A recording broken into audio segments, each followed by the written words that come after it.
Yun mga Tropa Max, ngayon lang po ulit natin na i-edit yung ginagawa natin na Isuzu 4B E1 Eagle.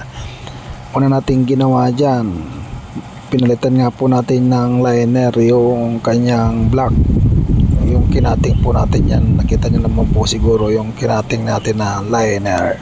At ipiting naman po natin ngayon yung kanyang connecting rod sa kanyang crankshaft.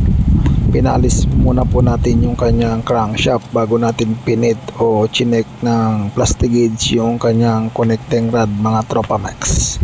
At yun, goods naman po yung clearance niya sa pamamagitan po ng plastic gauge. Kita nyo naman mga Tropa, halos dos lamang po yung kanyang clearance. Sa magtatanong na naman po dyan, bakit isang journal lang po yung chinek natin na plastic gauge?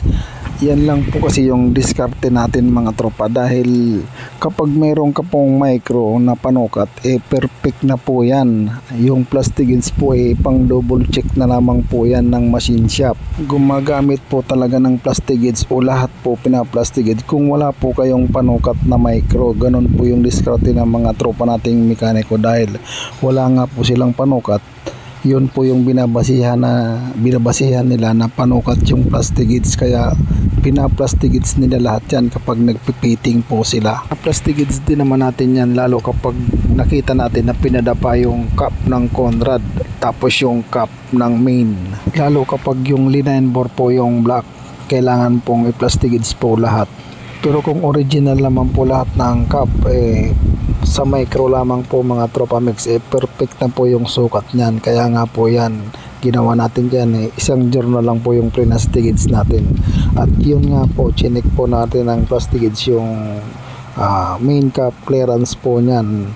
Kita nyo naman mga Tropa, goods na goods po yung clearance.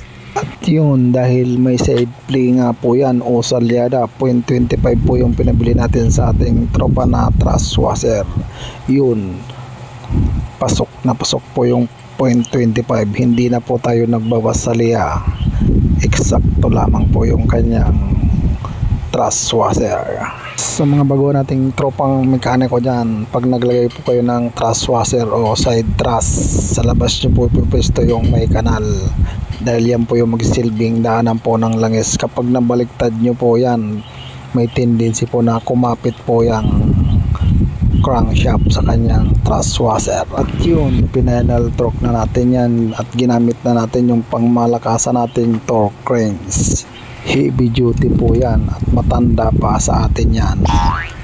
At matapos nga natin i-torque yan o i-final torque, binalot na po natin yan, ready to deliver na sa ating tropa. At shout out natin yung may-ari niyan, Strabo Company. Shout out sa inyo mga boss, lalong lalo na yung mekaniko nila dyan. Shout out din sa iyo boss. At yun, palike and follow naman po dyan at pa-share na rin mga Tropa Mix kung ninyo pong naibigan.